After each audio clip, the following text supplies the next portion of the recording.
неше рет отношения тоқтайды ғой, былай все қоя салайық деген әңгіме болады ғой. Сіз қазір сонда Нұржан үшін емес, Жәнібек үшін келіп тұрсыз ба? Жоқ, біліп алайық деп сұрап жатырмын мен қазір. Кеше тоқтатқыңыз келмеді, бірақ Жәнібектен мұндай әңгімені күтпедіңіз, солай ғой? Мен күткен жоқпын, иә. Менің қырсыққаныма ол кісі де қырсығып. Әлі де қимастық бар сияқты, Майя, иә сізде?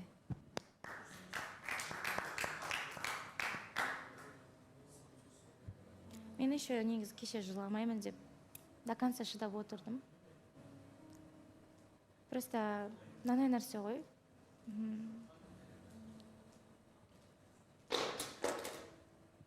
Мені де туған туысқандарым қарайды, әке шешем қарайды деген сияқты. Содан кейін мен жылағым келген жоқ. Сәл қаттырақ сөйлесеңіз.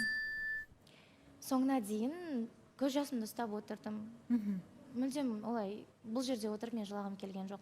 Мен үшін ол жылау деген личный нәрсе негізінде. Өзім оңаша болмаса, мен біреудің алдында олай жылай алмаймын. Одан кейін менің бүкіл туған туысым, ата-анам қарап отқаннан кейін ол нәрсе мен үшін қатты болды да.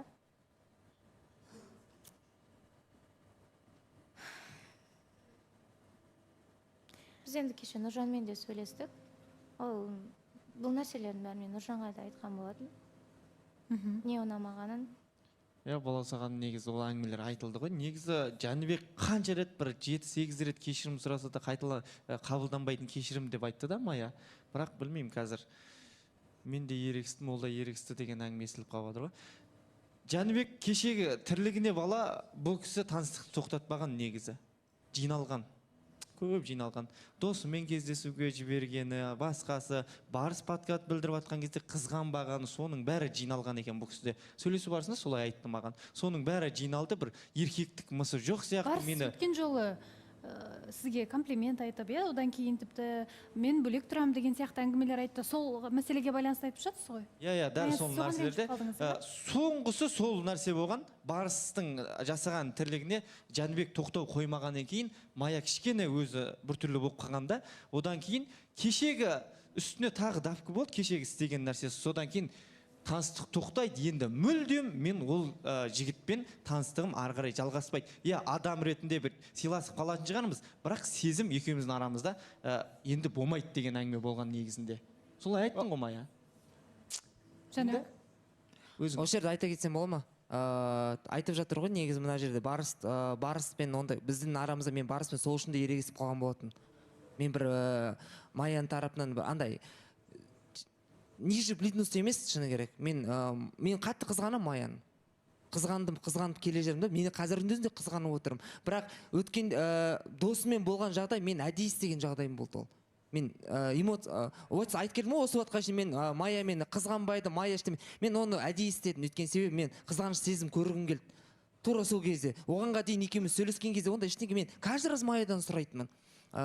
Майя, мен сені жақсы көріп келе жатырмын, саған деген сезім шынайы болып келе жатыр. Майяны андай көрсеткісі келмеді да, бір Майя айтқан болатын, Майя бір өзінің бір жылулығында, бір маған деген арқа сүйеш деп айтқан болатын.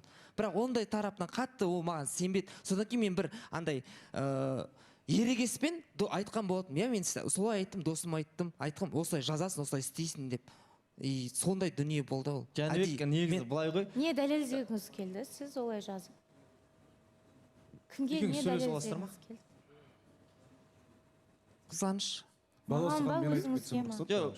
Жәнібек айтып жатсың ғой, сен негізі сол үшін барыспен ерегісіп қалғам, сыртта ерегісіп қалғам. Сен сыртта ерегіскенің Майяға керек емес. Сен дәл осы жерде халықтың алдында Майяны қорғау керексің, түсінесің ба? Сен сыртта ерегісесің, сыртта шешіп алдық дейсің. Халық көрмейді ғой сен сыртта ерегісіп, сыртта шешіп алғаныңды. Майяға жазады, сені Жәнібек қорғамайды, сені қолдамайды, бір сенің артынан әңгіме айтпайды. Осындай жігіт саған керек ба деген әңгімелер айтылған бұл кісіге. Одан кейін бұл кісіде сол нәрсенің бәрі жиналған Жәнібек. Мен сен аға бауыр ретінде сыйлаймын, бірақ алдында саған айтқан, Әлшер де айтқан, Ернар да айтқан, Жәнібек, мысыңды көрсетші. Халықтың алдында көрсетші, қыз саған сену керек. Сен сыртта шешіп алдым дейсің, сыртта үйтіп алдым. Бұны Майя көрмейді Жәнібек. Сен осы жерде көрсету керексің ол нәрсенің бәрін. Майя, дұрыс айтып жатыр ма Нұржан? Дұрыс жағы да бар, мен қосылатын жағы да, қосылмайтын жағы да бар. мен енді Жәнібекке айттым ғой өзімнің ойымды, қалай қарайтынымды, ренішімді. Просто каждый раз ренішті болғаннан кейін енді қайталанбайды деген. Ол уже құлап жара болғаннан кейін енді мен құламаймын деген әңгіме сияқты. Балсам былай ғой, негізі айтып жатыр ғой мына жерде мысымды көрсет, былай істе деп. Мен негізі мен табиғатымда ондай дүние жоқ та, мен бір абьюзерлық, бір жаман мінез көрсету жоқ ондай, шыны керек. Көрсетсем жалпы мен көрсетсем абьюзерлік мінез көрсеткен. мен білдірсем керісінше андай әр нәрсе кішкентай мелочьтан басталады. Сондай нәрсені көрсеткім келеді. Керек кезде қасында болып, керек кезде дәрісін беріп қасында, сондай дүниемен ғана мен көбінде көргім келеді. Бірақ сырт көзге бүйтіп, қас қабақ қасшы бүйтіп ерегесіп, ондай нәрсе қатты жоқпын өзімде. Табиғатымда да жоқ. Оны Майя да білет негізі. Бірақ кез келген адамда мінез бар, Нұржан. Мінез шығатын, мен Майяға да айтқан болатынмын. Шығатын орны болады. Мен әркімге бүйтіп жаман көргім келмейді. Майя, ең басы маған сенші, менің қасымда жүр. Болды, сол ғана маған керек деп айтқан болатынмын. Сен дәрі апарып бергенің, сен жаңа басқа мелочь нәрсе, ол забота дей ме, қалай ухажердің тірлігі да, бұл ондай нәрсені қалап тұрған жоқ. Бұл өзінің бір қорғанын іздеп келген адам, өзінің кәдімгі қорған бола алатындай. Сен ана дәрі апарып бердің, ананы апарып бердің, мына жақта жігіттердің бәрі подкат айтып жатса, сен дәрі апарып берген жуып шайламайды ғой. Кім Жәнібек, тоқташы. Мен айтып жатырмын да, Баласахан, бағанан бері менің атым аталып жатыр.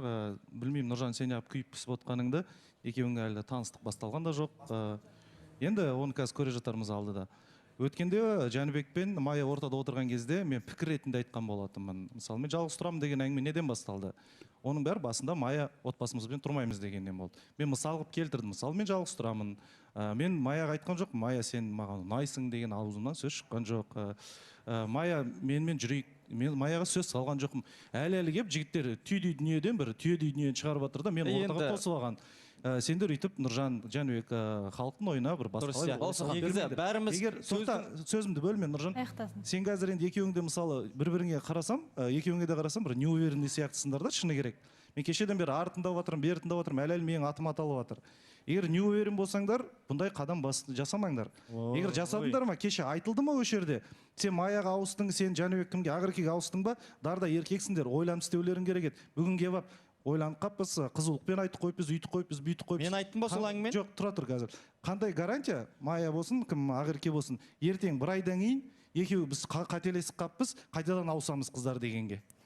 Жоқ, қара. Сол үшін ойланыңдар. Сен айтып жатсың, менің атым аталып жатыр деп жаңағындай. Негізі мен айтқан жоқпын, мен саған сөз салған жоқ, мен сені жақсы көремін. Негізі сөздің төркінін түсінетін адамдарымыз бәріміз барыз. Сен айтып отырсың, мен бөлек тұрамын деп. Сенің бөлек тұратының не керегі бар бұған мысалы да?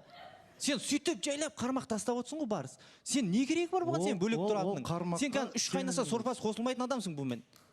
Сен қарада, андай өзіңді сүттен ақ судан таза қылып алып шығып жатсың да, мен бұған андай қылып айтқан жоқпын, мынандай қылып айтқан жоқпын деген сияқты қылып ше, сөз салған жоқпын деп. Бірақ сенің сөздеріңнің астары бар. Саусағың шошайтпа, мен саған айтайын. Сөздеріңнің астары бар, барышжан айналайын. Сөздеріңнің астары бар сенің. Баласахан. Итак, төртеуінің әңгімесі отыр, бұған еще плюс барысты қосып, зачем негізі? Төртеуінің әңгімесін шешіп алғанымыз дұрыс та, негізі. Барыстың әңгімесі сол кезде шешіліп қойды деп ойлаймын.